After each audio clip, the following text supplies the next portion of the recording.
My name is Gail, and I want to welcome you to Behind the Badge Foundation's Law Enforcement Family Network Flashlight Series.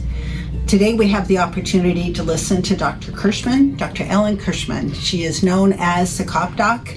Ellen is a good friend of ours. She spent time with us at one of our conferences a few years back. And at this conference, it wasn't just giving us a few hours of her time. She actually spent the entire weekend with us. And it's that heart that she has that she brings to us today. Her expertise is having an understanding of what law enforcement officers go through with their jobs, but it also is that same understanding that bleeds over to us as family members, and then consequently what happens to us at home bleeds over to the officer as he or she goes back and does their job for another day. So we're all in the kind of flight-fight mode, but we don't know who we're fighting, or we don't know how to fight back. So if you think of your neurological system, which of course includes your brain, that wonderful thing that lives in your head, we are kind of pumping out stress chemicals all day long with no place really to spill them. And then we'd have to include in that, for any law enforcement family, the kind of social unrest and negative bias towards police, which is all over the map all the time. So all of those things together means that this is really it's a very difficult time, and we're walking around with elevated states of adrenaline in our bodies. And also we're walking around in an era of great uncertainty.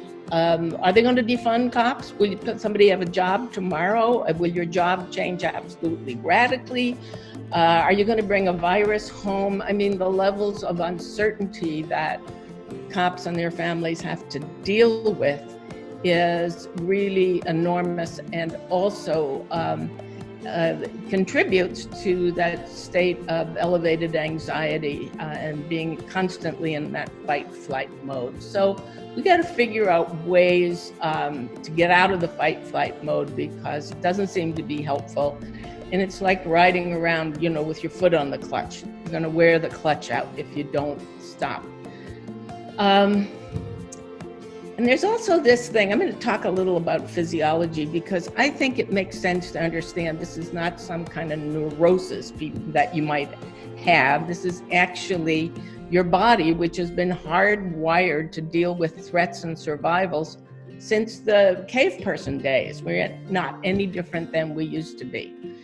And two things occur here. We train police officers, and I dare say this comes home to their families as well, to be constantly scanning the environment for lethal threats, because that's what keeps them safe.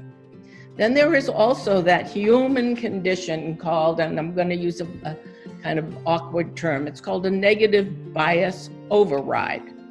And all that means is that if you see a shadow behind a bush as you're coming home with your groceries, and that shadow might be a saber-toothed tiger, I'm still back in the cave person days, or it might not be. So if you say, oh, that's not a saber-toothed tiger, I'm just going to keep on going, and the tiger jumps out of the bush, eats you and your groceries, you're out of the gene pool.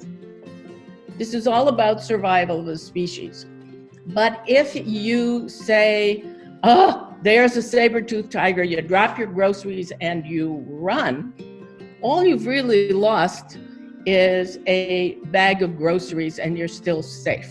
So we tend to overestimate danger because it protects us. It keeps the species going. And again, police officers are trained, so that fits perfectly with this human wiring, the kind of training that you all get.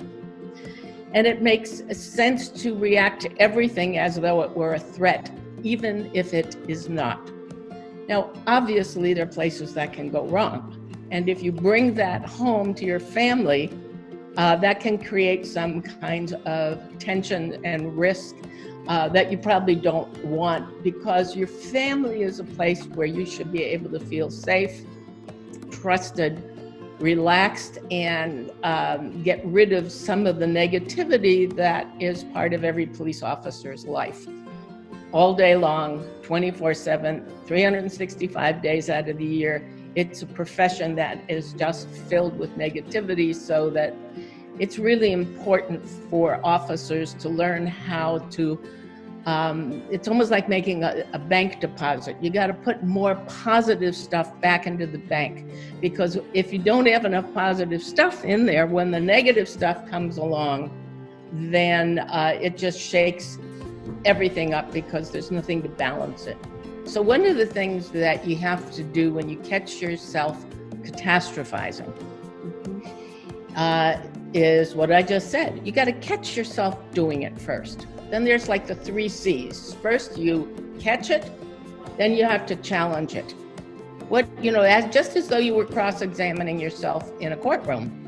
What I think is about to happen? Just because I'm afraid does not necessarily mean there's something to be afraid of. So you have to challenge yourself. And then once you do that, you have to change it to something a more reasonable thing. So like, while I'm on duty, I am exposed to the virus. The catastrophic thought would be, I'm going to get it, and then I'm going to bring it home to my family, and we're all going to die, right? That's the catastrophic thought.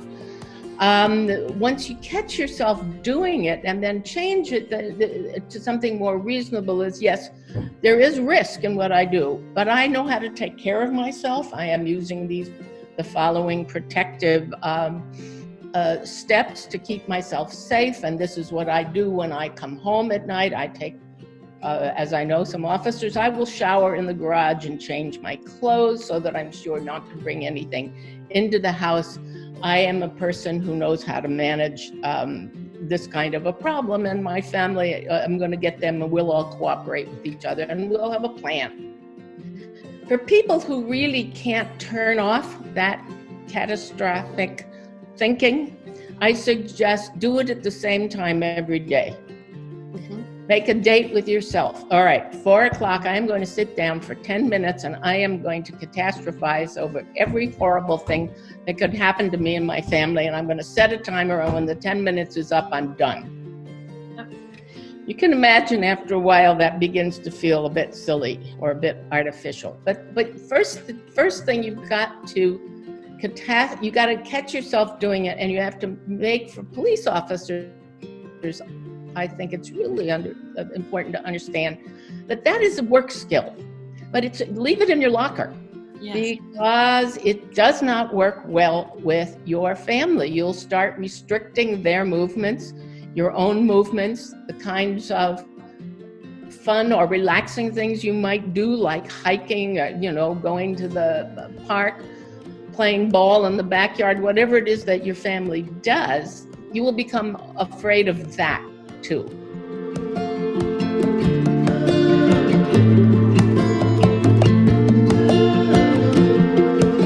Hi everyone, Tracy here.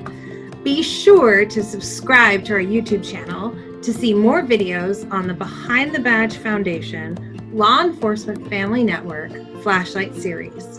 You can also learn more about Behind the Badge Foundation on our website, Facebook, and Instagram pages at behindthebadgefoundation.org. Thank you for joining us and finding our together.